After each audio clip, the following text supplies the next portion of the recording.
Good morning mga bossing. Good morning mga ka-White Angel 1111. Good morning Leo. Ang reading na ito ay para sa iyo Leo. Ito ay timeless reading lamang. Kung kailan mo ito mapanood, hayaan mong maugnay sa iyong buhay at makaresonate ka. Kung makaresonate ka, please comment at mag-subscribe ka sa aking channel. Good morning, Leo.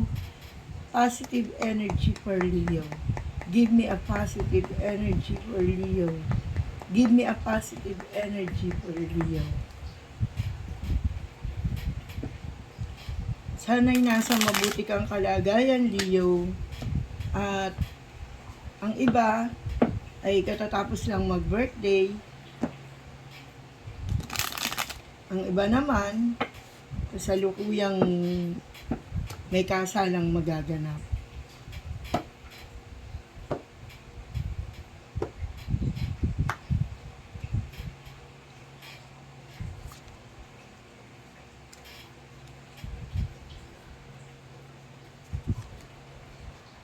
Wow. Ang ganda naman ng card ng Leo. Sinasabi dito na ang Leo ay panatag ngayon. Karamihan sa inyo mga Leo ay maayos ang takbo ng buhay, hindi kinukulang. Sabi nga, hindi man sobra, hindi naman kinukulang. Ang iba naman kapos talaga. Ayan, at dumadanas pa ng karamdaman. Comment down below pag naka-resonate ka. Dahil ito ay general reading, hindi lahat ay makaka-resonate. Kunin lamang ang mga positive energy. Leo, sinasabi dito ng yung mga baraha na ang ilan sa inyo ay kapapasok lamang sa trabaho. Ang ilan naman ay nawala ng trabaho. Ang ilan naman ay nalugi sa negosyo. Ang ilan naman ay napauwi na dito sa ating bansa dahil nawala ng trabaho kung saan ang galing na bansa. Sinasabi rito na ang ilan naman ay makakaalis din papuntang ibang bansa. Leo, sinasabi rin dito na nitong mga nagdaan ay hindi maganda. Lalo-lalo na yung mga may, may taniman. Meron bang investment na itinayo na taniman ng palay, taniman ng mais, na sinalanta ng bagyo na nagdaan. Nakikiramay ako, Leo, dahil lahat ng kabuhayan mo ay napunta dito. Tama ba? At sinasabi rito na huwag ka raw mag-alala. Dahil darating na bago matapos ang taon na ito, ay meron kang pagpapalang matatanggap mula sa universe. Sinasabi na may naguhuma na tower sa iyo, may naguhuma na pangyayari na hindi maganda. Sinasabi rin naman na mabubuo pa rin ito. Sinasabi rito, Leo, na kung ikaw ay naghahanap buhay or ang karir mo ay nasa social media, isa ka bang newscaster, isa ka bang writer? Sinasabi dito na mag-iingat ka sapagkat marami pa rin na naiinggit sa'yo. Magtatagumpay ka sa iyong buhay. Sinasabi rito na ang kalagitnaan ng Oktubre ang siyang pinakamagandang buwan para sa iyo. Sinasabi rin dito na iikot daw ang kapalaran mo, Leo. Sabi nga, nasa baba ka ngayon, iaangat ka ng kapalaran mo. Sinasabing matamlay ang negosyo mo, matamlay ang lahat. Huwag ka daw mag-alala. Dahil ito sinasabi ko sa iyo na last quarter ng taon na ito ay napakaganda naman para sa iyo. Hindi man tayo sinasabing yayaman na mayaman, pero dahil sa pagsusumikap, Leo, matatamo natin ang ating masipag ka raw na tao.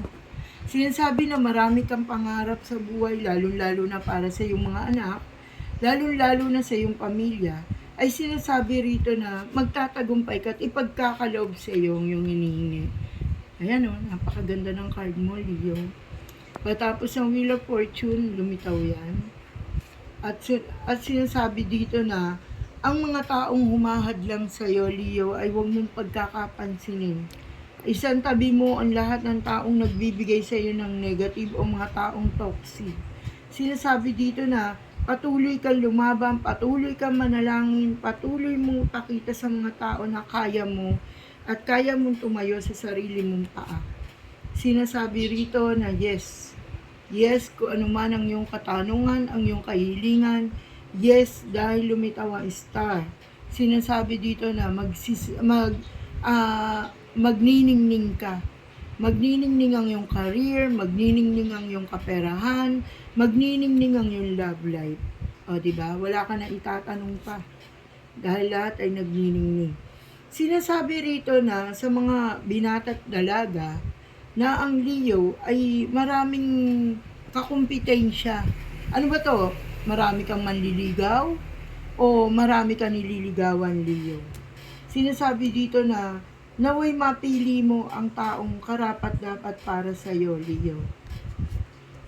Sinasabi rin dito na may pagbabagong magaganap sa iyong buhay kung kaya't maging maligaya ka na.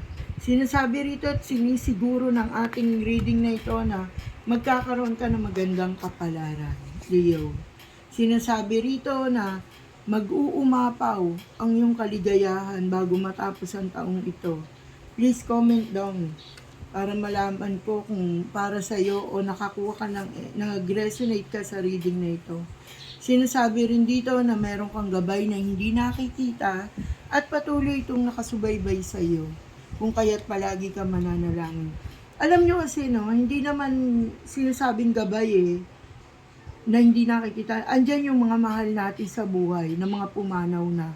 Sila rin yun Sila rin yun, mga bossing. Sila rin yun.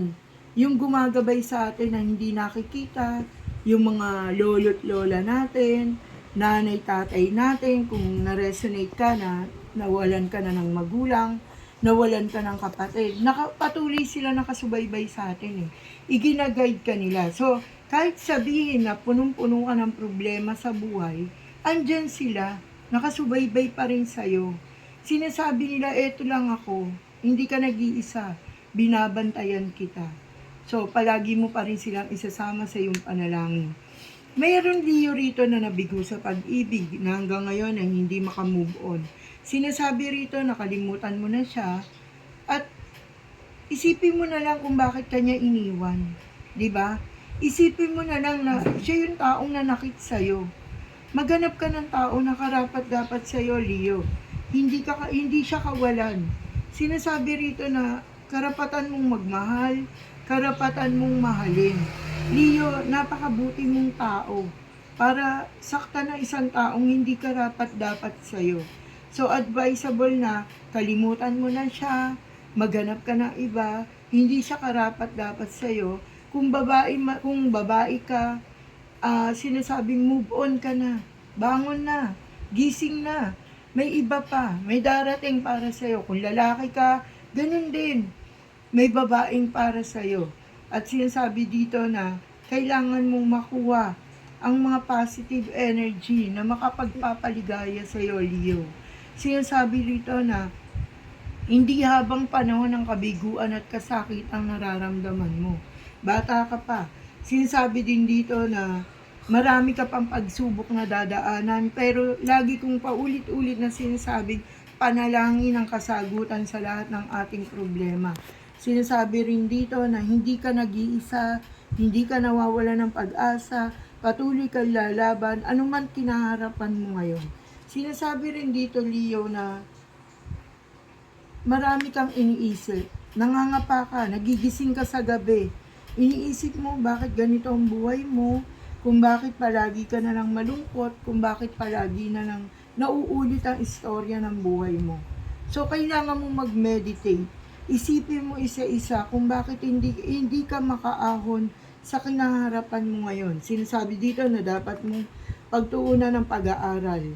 Pag-aaral, hindi naman sa sinabing pag-aaral na babalik ka sa pag-aaral mo or ipagpatuloy mo yung pag-aaral mo. Kung nandyan ka na, nagtatrabaho ka na at pinili mo maghanap buhay na lang at kaysa mag-aral, ibig sabihin, pag-aralan mo kung paano ang takbo ng iyong buhay.